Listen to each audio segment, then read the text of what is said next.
How's it going, guys? Good. Are y'all both working from home? Yeah, Yep. I'm gonna be working Oh, from yeah. home for the foreseeable future. Same. It's awesome. I'm pretty pumped about our draft, James. I was telling Joey, it's kind of weird that we're not all in the same league together. Like me and Joey are in a league together, and then me and you are in a league together, but we're not all three. We need to find a weak member of the League of Shadows and initiate Joe. Get them out, or we could just do a 3-man league with us three. I mean, who's doing That's that? something. nowadays? That's Let's do. something. For It's sure. different. It's unorthodox, but it works. Mm-hmm. Oh, hey, I Nice. forgot to. I wanted to show you, James. I got a new football at a garage sale for us to play with. That's a weird thing to say. No, man. Hey, man, check out this football. It was a good deal. It was only like $2 at a garage sale. I was very surprised. They said it hasn't even been thrown before, so I don't know why they got it. But That's crazy. How much you pay for it? $2. Ah, the good old vanilla Cokes, James. It's not vanilla Coke. It's regular Coke. Oh. After playing soccer for 2 hours, I need the sugar intake.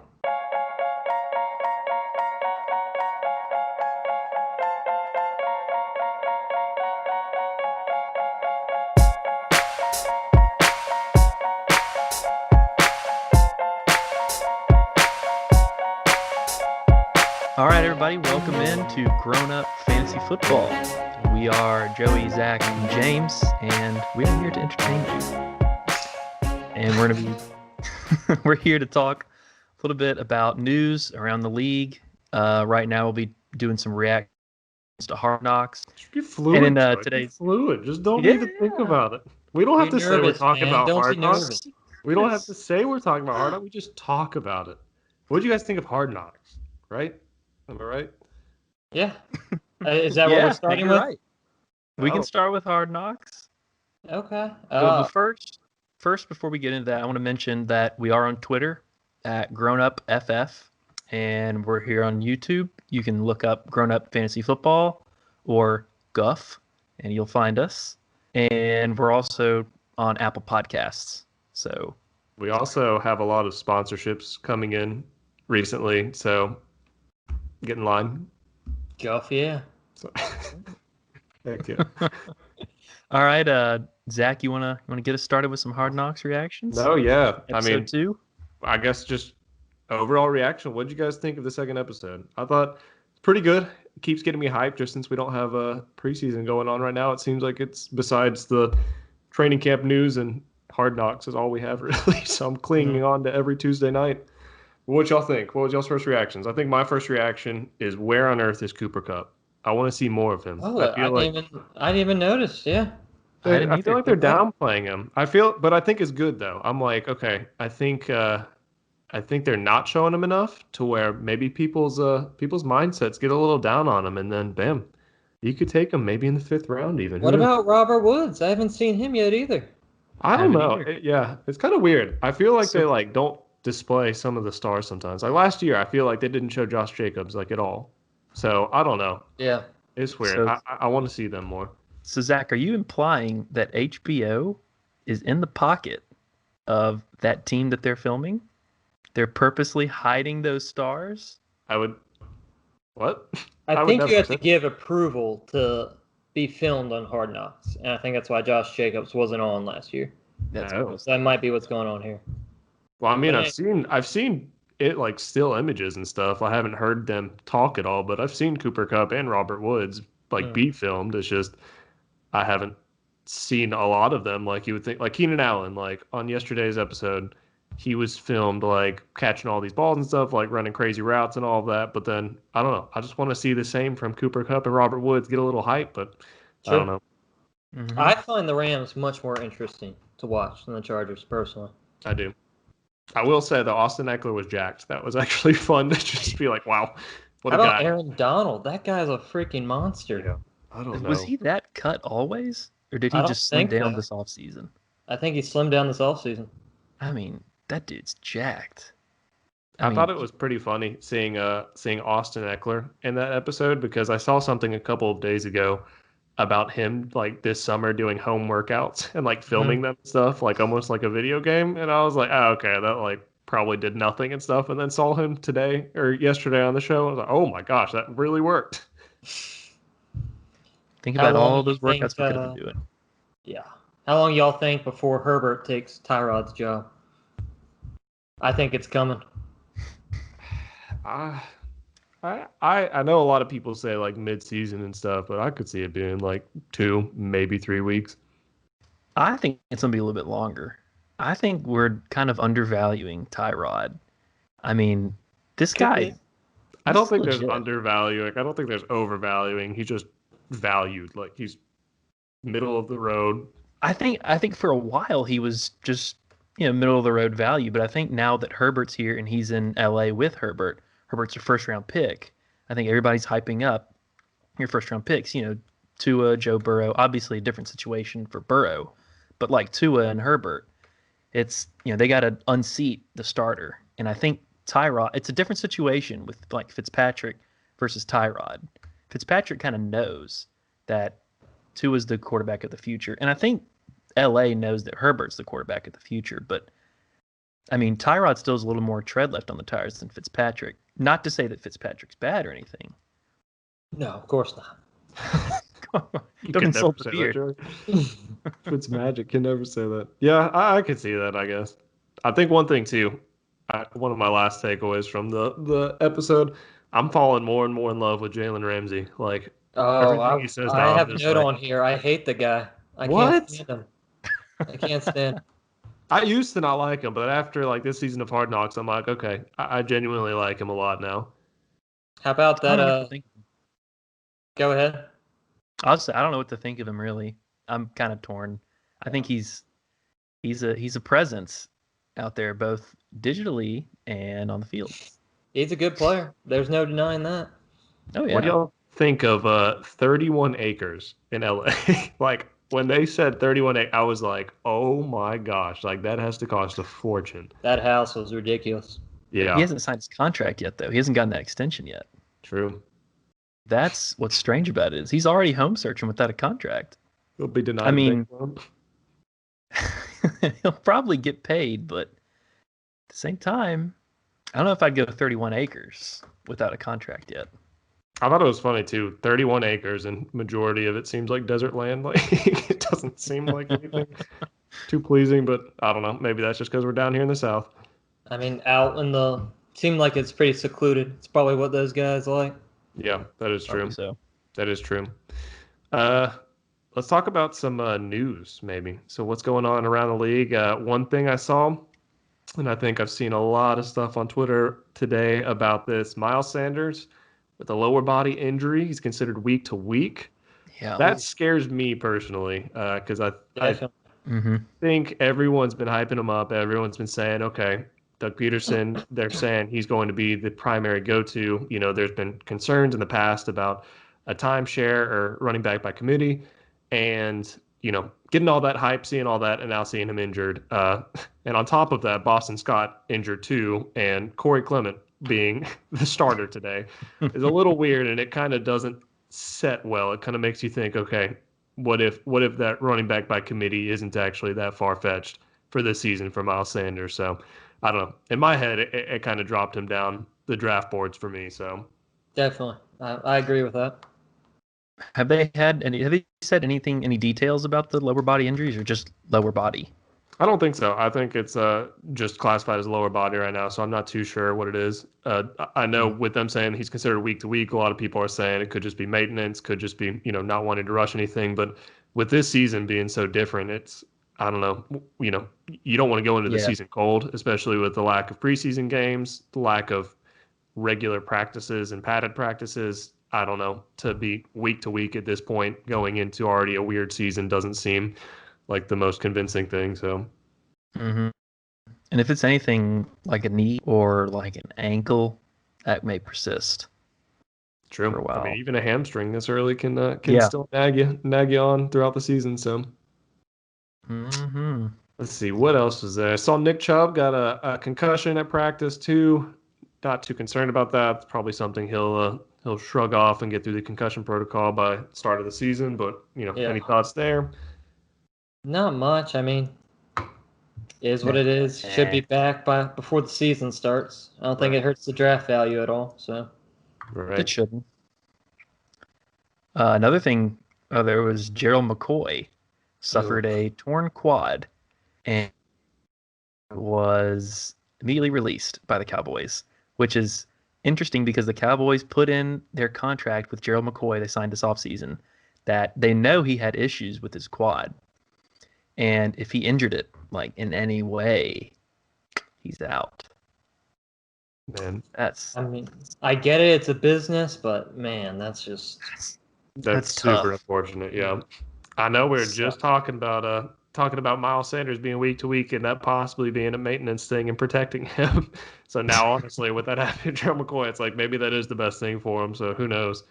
But yeah, that's the silver lining out of that though was that he posted on Instagram saying he's gonna still help out all the Cowboys D linemen with their technique and text them and video chat them. So at least he's still involved, even if he's not with the team, which is good on his part. That's just always an unfortunate thing. This early on in the season, right before the season starts, but happens each season with preseason, with practice. So nothing you can really do about it. All right. Well, I think that's all the news we're going to cover for today. A couple of other things happening, but we're going to move right into our topics. So today we're going to talk about some top 5 QB wide receiver stacks.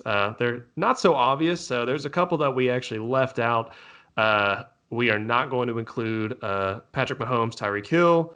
Who else? Matt Ryan, Julio Jones, and who's the third one I'm thinking of? Breeze Thomas. There you go. Breeze and Thomas, just because those are probably most everyone's stacks that they would like to see, just because consistent, high volume, elite QBs. So we're not really going to get into those. We wanted to kind of go over the not so obvious ones to help you guys in your leagues. So, James, why don't you kick us off? We're going to do a countdown. We're going to start at number 5. So, James, who do you have at number 5? We, on average, we had Tom Brady comboed with Mike Evans at number 5. And you can also do Chris Godwin for that. I think they're primed for a big year this year. Arians' offense is always pass-heavy and productive. You look at last year when Tom Brady started off with Antonio Brown, Josh Gordon, and Julian Edelman. I mean, he was on fire those first couple of weeks with those players. And I think Mike Evans, Chris Godwin, and Gronk is a better supporting cast than those 3 players. So I don't know how Brady doesn't have a good year this year. And, Brady really hasn't been a superstar, fantasy superstar in the past lately. So I think you can probably get pretty good draft value for him. He's going in the 6th round right now in 12-man leagues. And then Mike Evans is going in the top of the 3rd round. So I think that's pretty good draft value for who I think could be easily top 5 quarterback and wide receiver this year. Right. Top 5? Tom Brady.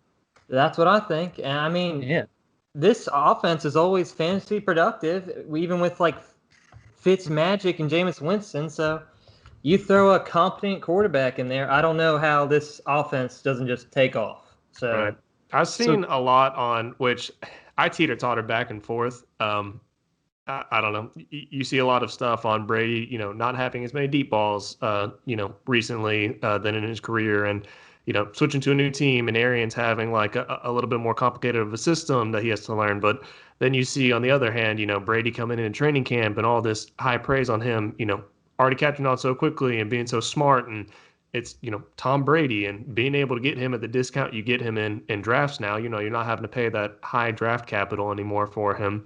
I could see it. I could see it both ways. I could see him just having an average year. I could see him being in the top 5. And me personally, I would like Mike Evans instead of Chris Godwin. I know Godwin is going to be working primarily out of the slot.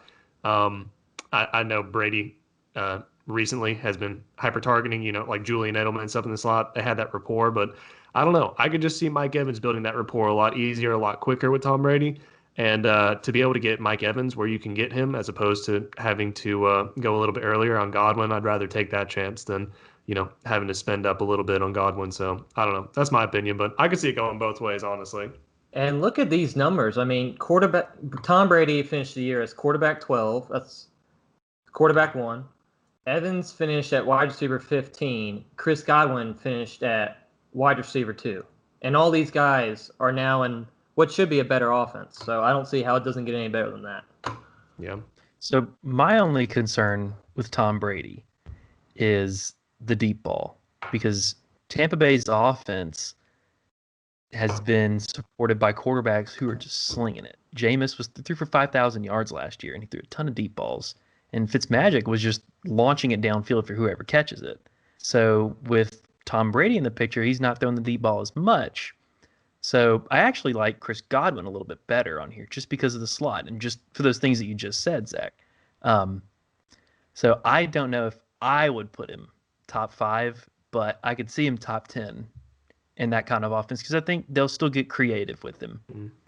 I could see too. I mean, they do have a lot of weapons. Bringing in Gronk, having Evans, Godwin. I don't know if they're going to try and get OJ Howard a little bit more involved than they did last year, but they do have a lot of weapons. I think too. A lot of it relies on Ronald Jones. I know they've come out and kind of said he's going to be the go-to guy. He's going to be that starting back. If he's able to find some money on the ground, then that'll kind of open up some of those passing lanes for Brady too, and really relieve him there. So. Yeah, he'd be lucky enough to get some money on the ground. I know, right? It's Tampa Bay. Anything is possible in Florida. James, you got anything? That's anything it. else Who we got at number 4? All right, so number 4, we have consensus: Matthew Stafford and Kenny Golladay. So let me give you all some stats on them. So Stafford, we all know he was injured in week 9, sat out the rest of the season. Before he got injured, though, he was averaging about 20 points per game and was on pace to finish as the QB4 for the season.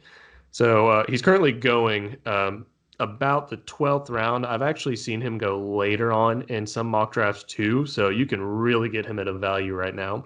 But then going forward this season, he actually has he has the 8th easiest schedule for QBs on the season. So just seeing the production he's had in the past, seeing the value he's had, I don't know. It seems like he really is primed if he can stay healthy, if he can get that back right.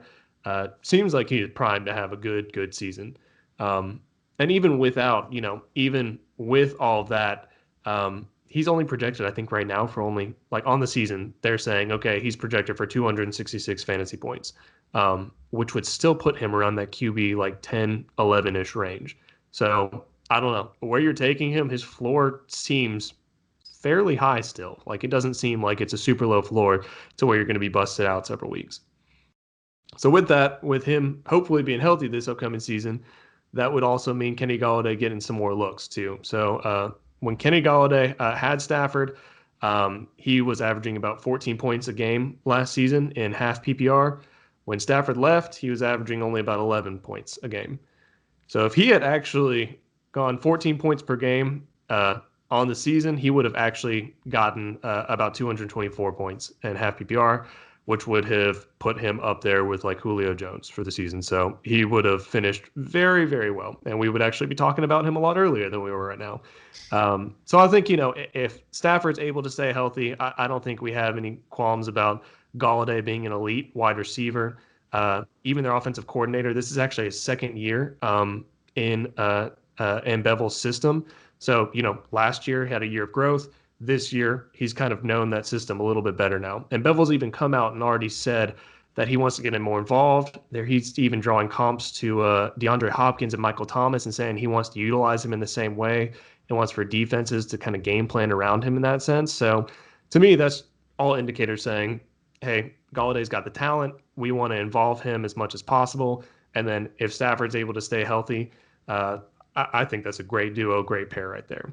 And, Golladay, you are spending a little bit more on him. He's going around, his ADP is around 25. So, that's second round draft pick. But Stafford, like I said, you can get him probably anywhere. Some people might take him a little bit early. So anywhere between 10th, 11th round or so, sometimes 12.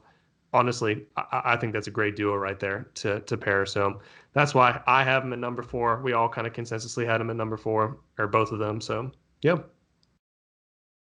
Yeah, I have nothing to add to that. I think you covered it all. I mean, I agree with James. I mean, I like Stafford. I think the schedule's easy for him.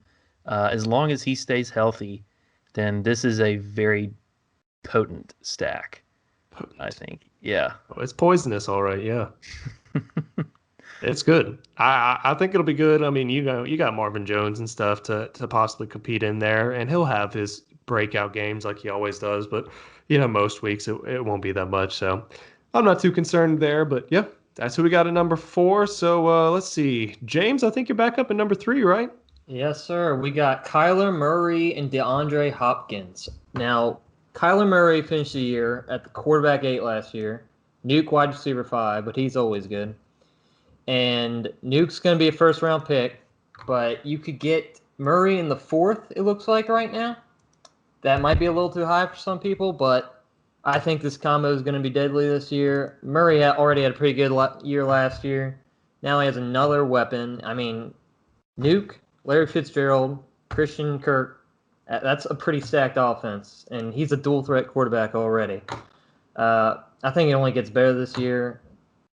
He could be this year's Lamar Jackson with all this happening. I mean, Lamar, you got him in like the 10th round last year, so not as great return on your value there, but still, you're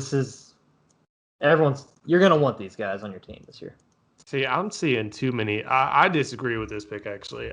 Which I know I'm the silent minority here, but Yeah, you definitely are. yeah, sorry.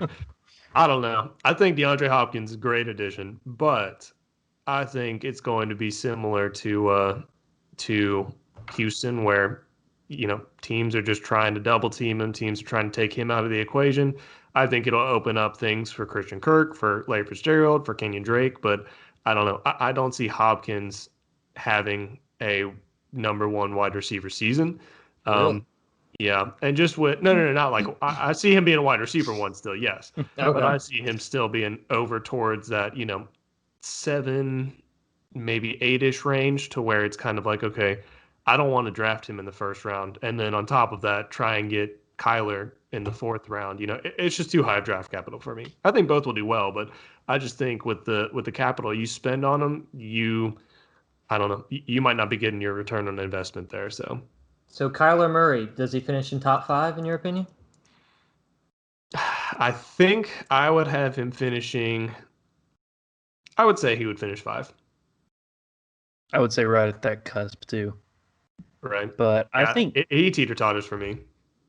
I think if you're to draft this stack, it's kind of like drafting, like Mahomes. You draft or other players that have been way up high. You're drafting, yeah, you're spending that capital on like a Gronk or Mahomes, but you're getting the number 1 at that spot. I mean, and not to say that Kyler's going to be the number 1, but I think Hopkins could be the one. I think even with double teams and everything, Hopkins has, and with a myriad of just some crazy quarterbacks that he's played with, he still put up like top 3 numbers each season. I don't think it really matters, honestly, for DeAndre Hopkins. And I think with Kyler Murray, I agree. He could be the next Lamar Jackson. I don't know. I mean, he's obviously not going to get that same return like Lamar, but I mean, this is a really deadly combo. Mm-hmm. I'm not high on Kyler, honestly. Like I don't know. Last year, like I know he did well, but just looking at it, and I know he was rookie last year, so you can't really say like, oh well, can't be expecting these insane numbers. But I don't know. I see a improvement. I don't know if what everyone's kind of valuing him as is the type of improvement I see. Like I could see him definitely improving, but I don't know. I don't know if it's to where he's being drafted at right now. I guess we'll find out. Yeah. I don't know. James, would you rather have Tom Brady, Mike Evans, or Kyler Murray, DeAndre Hopkins? Tom Brady, Mike Evans. That was my number 1 when we did our individual rankings, but y'all didn't list them, so we got put at 5. We'll see. We'll see what happens. We can put a bookmark on this episode and come back to it at the end of the season and see how everyone did. Sounds good. Oh man! All right. So let's see. Here's number 2. Moving on, number 2. I think that's you, Joey. That's right. So number 2 is coming up. I think what a lot of people could have thought would be the number one on this not so obvious list, and that's Lamar Jackson and Hollywood Brown. So to talk about Lamar, I mean, do we really need to even talk about him a whole lot? He was the MVP, deservedly so. He had 1,200 plus rushing yards, 3,100 plus passing yards, which wasn't in the tops, but it was enough to make him the quarterback number one. He led the NFL with 36 passing touchdowns, 7 rushing touchdowns, and scored you 27.8 points per game. So he was incredibly elusive when running the ball and put him on pace to finish as a QB1. He was in 2019, he was kind of known for his running ability, and he definitely, took that to heart as he told everybody, look, I'm not a running back, I'm a quarterback. And John Harbaugh and co. decided to build the offense around his strength, which would be running at the run option. But they kind of designed that same offense. It was Greg Roman, the offensive coordinator, had the same offense that they ran in San Francisco with Colin Kaepernick in the 2012 season. So you think about that season and how Kaepernick led the 49ers up to the Super Bowl. Same kind of system that Lamar was running.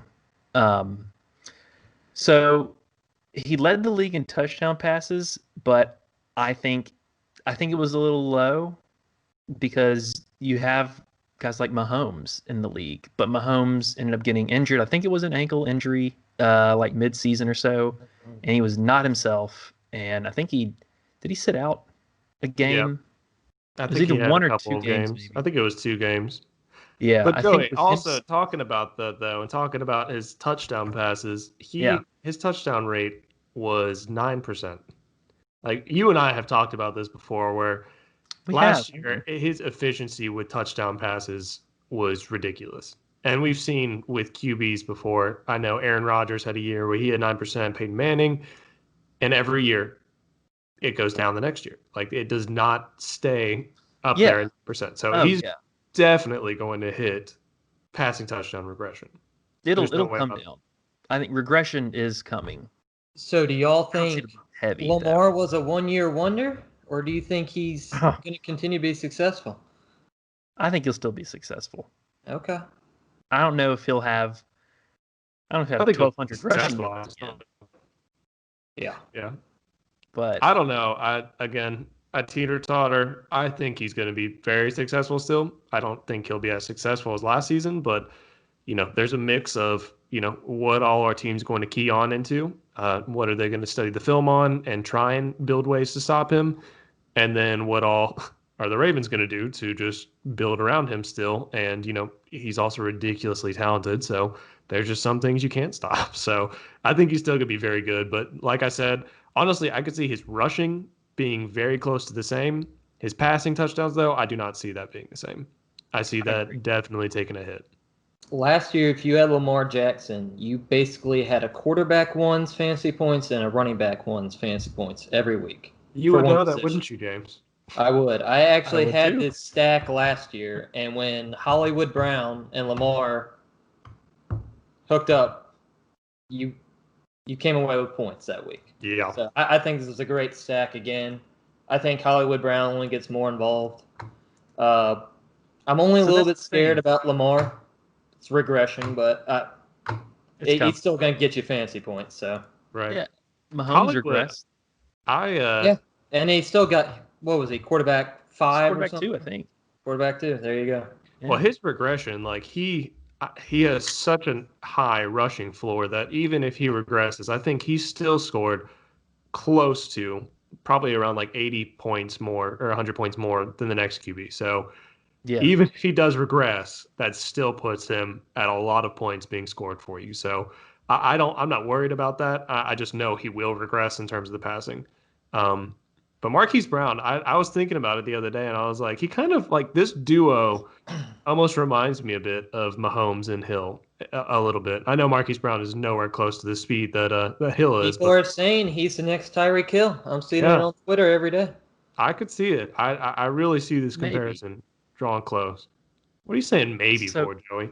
He's fast, man. I'm saying maybe because of Henry Ruggs over in Oakland. Oh, okay.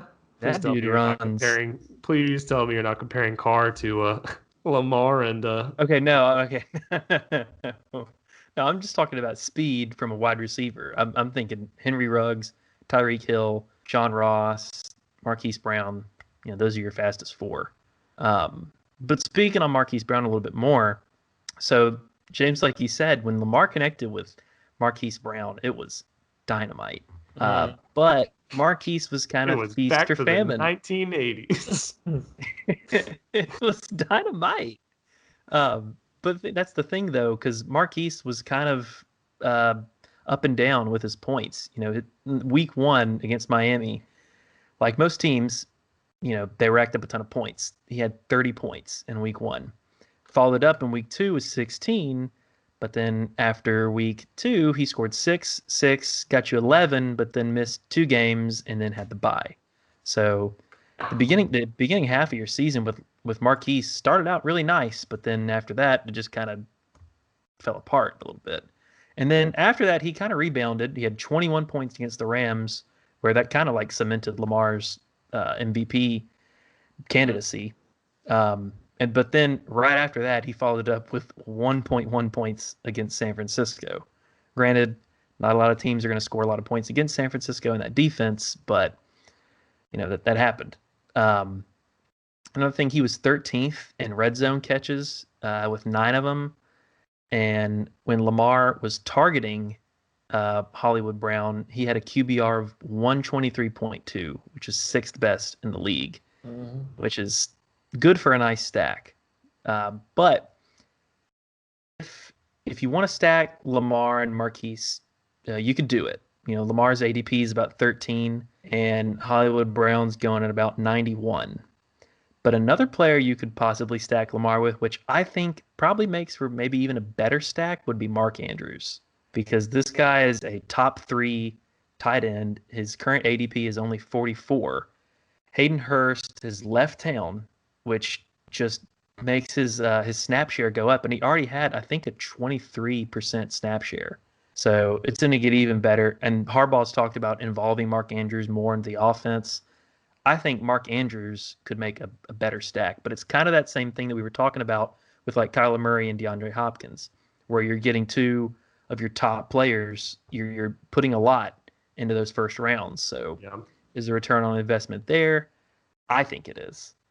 Yeah, I really like the Lamar Mark Andrews stack too. Unfortunately, you can't include it right here because we're doing QB's wide receivers, not QB's tight ends. But no, I definitely agree. I think Mark Andrews with Hayden Hurst being gone, and even then, like Mark Andrews still did not draw many targets, even with Hayden Hurst not on the field, but he still had such great efficiency. So I don't know. I could see him being lights out if he is hyper targeted, if he is a little bit more in on the snap share. So yeah, definitely. Would y'all be comfortable starting all 3 of them in the same lineup? I think so. I remember last year actually thinking, I can't remember if it was last year or the year before. I remember someone had maybe 3 or 4 Rams players. I think it was 2 years ago. And, you had Goff, you had Kupp, or Robert Woods, and then you had like Todd Gurley.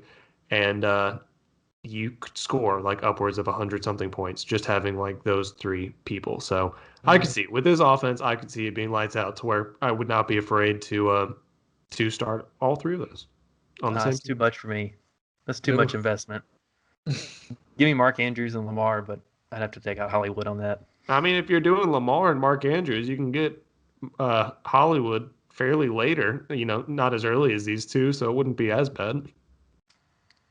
Yeah, but I don't know. I probably still wouldn't do it. That's too heavy of an investment for me.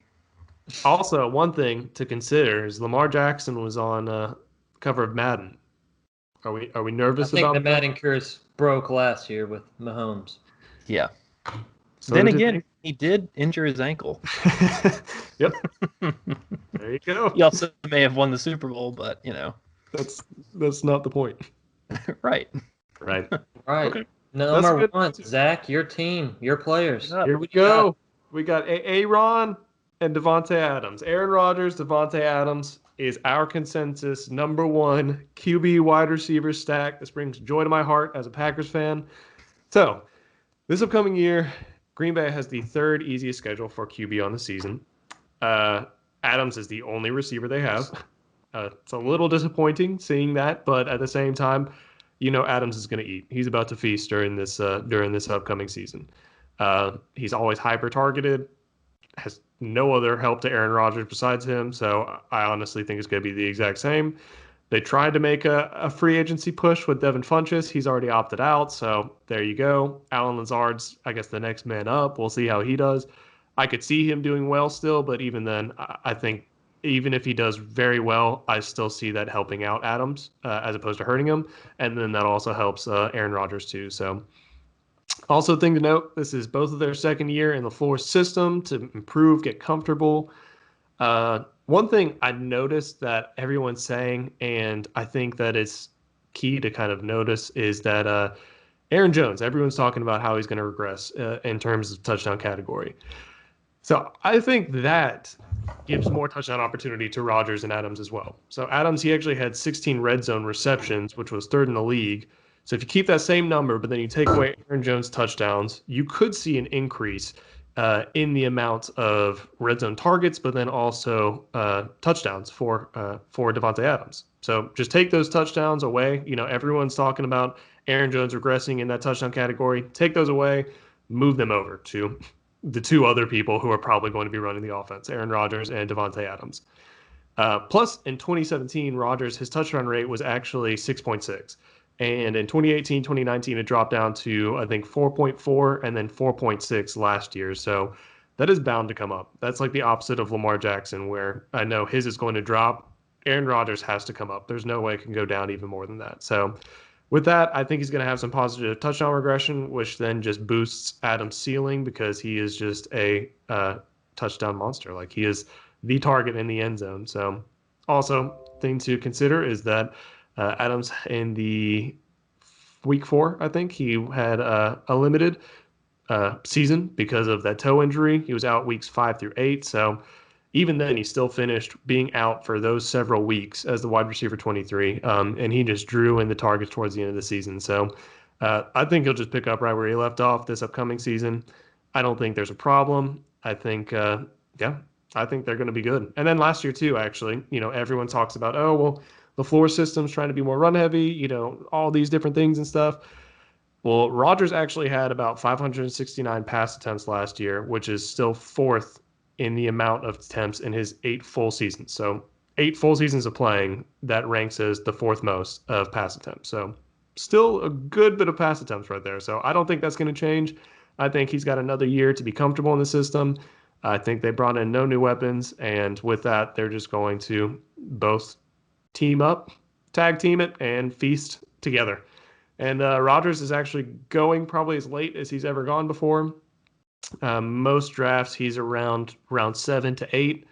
Adams, yeah, you do have to spend that first round draft capital on him, but man, if you can get him and then wait that long on Rodgers, like I don't see what's better than that. Plus, too, with Davante Adams, I see so many people this year saying how, wide receivers are, the cream of the crop in the middle rounds this year, so take your running backs early. So if you're doing that, Adams might, or if your league is doing that, Adams might honestly fall enough to where, who knows, you might not have to spend that first round draft capital. You might be able to get him in the second round because everyone's trying to go running back heavy that, you actually get a good value on him. So that's my reasoning. That's kind of our reasoning. Any thoughts, y'all? Yeah, I mean, they spent that early draft pick on Jordan Love. Rodgers came out and basically said it pissed him off. I think what it comes down to, do you think Rodgers is a good quarterback or not? Because if you do, how does he not have a great season this year? Right. No, So, I think you're right. yeah. There's no way, unless barring injury, Jordan Love is not. I've seen some people think that he's going to come in this year or something. No, Rodgers is playing this year, probably playing next year. I could see maybe down the road or something, but yeah, this year, no chance. And yeah, I think Rodgers has a chip on his shoulder now. Yeah. Mm-hmm. Yep. A motivated Aaron Rodgers is worth like a second round pick, but that's And the you're beauty. getting him in the 8th round, you said? That's crazy. Right. Yeah. That's just recency bias. That's people, I just seeing how good of a talent he is and seeing that he's got the third easiest schedule for a QB on the season, to me, just sets off all these lights. But I don't see how his ADP hasn't risen. Like, I guess people are still low on him just from last year, thinking, okay, it's going to be run heavy. They haven't brought in any weapons, LaFleur system, but I don't know. It all points in the right direction to me, thinking, okay, you're getting great value and you're probably going to have, at the least a top 10 QB, but I honestly think top 5. So I would agree. So I have a question, Zach. Are you worried a little bit about double teams on Devontae Adams? no, he's a great route runner. I'm not worried about it at all. Okay. I I think do think Lazard's going to be good. I do. I mean, 6'5", showed some success last year. Mm-hmm. I wouldn't mind taking him in the late rounds. Yeah, I think he's going to stand out. And with Rodgers too, you have a guy who's willing to force it to, some inexperienced wide receivers. We have Marquez Valdez-Scantling still. We've got some other receivers that I'm not saying they're bad or anything, but he's able to get out of the pocket. He's able to force it to whoever's open. So I don't really see that being an issue. If Devontae Adams has 5 defenders on him, but Aaron Rodgers is scrambling in the pocket, like Devontae Adams could possibly still get open. Like that's just Aaron Rodgers' game. Get out of the pocket, get the ball downfield. So, yeah, I don't see it as an issue. And I do think Lazard takes a big step up. Yeah, I mean, Devontae is one of those guys in there with, Michael Thomas, Julio, Hopkins, those top wide receivers. So you're getting that, and you're getting a motivated Aaron Rodgers late. It's the stack to have, pretty much, if you're not getting, Mahomes and Tyreek and everybody else. Right. Who would y'all actually rather have this season? Would you rather have Aaron Rodgers, Devontae Adams, or Matt Ryan, Julio Jones? Rodgers, Adams. I would say Rodgers, Adams too. Julio, I know he's the model of consistency, but I'm just afraid he's getting up there in age. I don't know. I'm scared. I don't know if that really hurt him. I think they'll still adjust, Julio's route running. But the thing that worries me about Atlanta, and that if we were going to talk about the standard guys, the real top stacks you'd have is the offensive line in Atlanta. Like that worried me a lot because Matt Ryan got sacked a ton, and with him not having any time to get down there, then that kind of cuts Julio's routes in half. And he plays a little bit in the slot, but he's mostly an outside guy. You've got a guy like Calvin Ridley who can produce inside the slot, and he'll get a little bit more open. Or you got maybe Todd Gurley coming out of the backfield to catch passes too now. So I want to take Matt Ryan and Julio, but I think I would probably take Rodgers and Devontae Adams as well. That's why we got him at 1. That's right. And also a little, maybe a different take, but I don't actually think Calvin Ridley is going to do much this year. But how dare you? Sorry. We can get into that at a later episode or something. But yeah, I'm not seeing it. I think we'll have to. So, do we want to run through each of our top 5s real quick? Yeah, we can. Yeah. Our individual ones. Joe, all right, so kick us off. I'll start. So my top was the obvious Aaron Rodgers, Devontae Adams. Number 2 would be Kyler Murray and DeAndre Hopkins. At 3, I had Lamar Jackson, Hollywood Brown. And at 4, I had Ryan Tannehill and A.J. Brown. And then 5, Matt Stafford, Kenny Golladay. All right. Let's see. I got number 5. I'm gonna go descending order here just to change it up a little bit. I got Dak Prescott, Amari Cooper. Seeing big things from them this year. I do have number 4, Kyler Murray, DeAndre Hopkins. 3, I actually have Rodgers, Adams. 2, Stafford, Golladay, and then 1, I have Lamar and Hollywood.